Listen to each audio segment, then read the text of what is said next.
ही बरणी रिकामी आहे, पण लक्षात ठेवा, जी जी जागा रिकामी असते ती ती जागा परमेश्वर व्यापतो.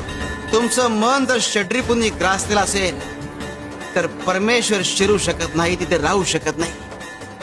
त्याकरता तुम्हाला तुमचं मन षड्रिपू विरहित करावं लागेल, रिकामं करावं लागेल परमेश्वराला सामावून घेण्यासाठी. अन्यथा षड्रिपूंनी ग्रासलेल्या मनाला आणि मनुष्याला केवळ तडाखाच मिळतो. अनंत कोटी ब्रह्मांड नायक राजाधिराज योगीराज परब्रह्म सच्चिदानंद अक्कलकोट निवासी सद्गुरु श्री स्वामी समर्थ महाराज की जय. गे तू तुरी श्रद्धा ठेवू दिला नाहीस, शुचिरभूत झाली आणि पुन्हा नामस्मरणाला सुरुवात करत प्रदक्षिणा पूर्ण करू लागली. आणि म्हणून तुझी